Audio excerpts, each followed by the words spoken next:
وروسته له هغه چې حکومت ګردیز ښاریانو ته د پاکستاني کلدارو د بندیدو لپاره یوه میاشت وخت ورکړی و، اوس په دغه ښار کې حکومت د افغانۍ د ترویج لپاره پر دوکاندارانو او مشتریانو جدي څارنه لري. د ګردیز ښار دوکاندار نیازګل وایي چې د کلدارو بندول سخت و، خو دا کار هله شونی شو چې حکومت یو شمېر دوکانونه د دوکاندارانو د سرغړونې په صورت کې د درې ورځو لپاره وتړل. نور حساب د مثال بره خرڅو شپېته کلدار یې خرڅوله، اوس یې خرڅو په افغانیو باندې خرڅو، مثال 25 روپۍ باندې یا په 26 روپۍ باندې. اوس دغه شاید موږ مخکې خرڅول 500 کلدار باندې، اوس یې خرڅو په 280 افغانۍ باندې خرڅو. خلک هم راسره پوه شوي دا شوي دي چا سره چې ورته ووایي چې افغاني راکړو سره اوس افغاني په جیب کې موجود وي.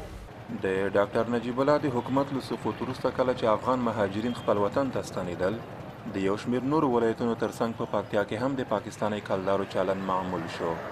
د صرافانو په وینا اوس په ګردیز ښار کې شاوخوا 95% راکړه ورکړه په افغانۍ ترسره کیږي. که څه هم ځینو خلکو اندېښنه لرله چې دغلته افغانۍ کمه ده، خو صرافان وایي چې دا ستونزه هواره شوې.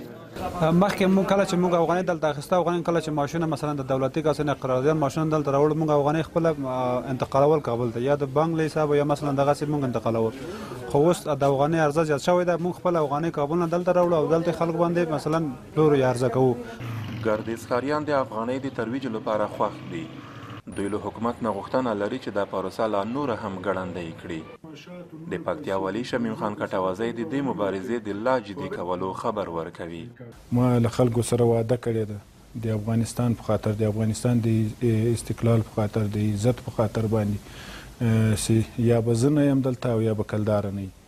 نو انشاءالله کلداره به نه وي تر کومه وخت زه دلته وظیفه اجرا کوم. او هڅه مو دا ده چې دا لړۍ خوست او پکتیکا او بیا ننګرهار په والي صاحب باندې هم دا غږ وکړو. د څېړونکو له نظره د هر هیواد اقتصاد د هغه له پولي واحد سره مستقیما تړلی دی. د پوهنتون دا استاد وایي که په نورو ښارونو کې هم افغانۍ ترویج شي، دا د افغانستان پر اقتصادي وضعیت مثبت اغیز لري.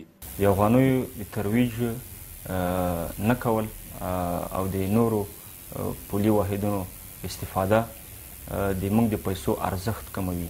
د ارزښت کموالی اصلي ستونزه په هیواد کې دا رامنځته کوي چې د انفلیشن یا د انفلاسیون ستونزه چې هغه د قیمتونو لوړوالی ده.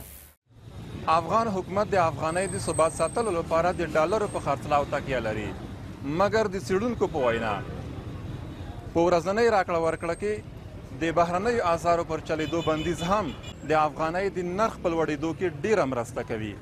ابراهیم رحیمي، امریکا غږ، آشنا تلویزیون.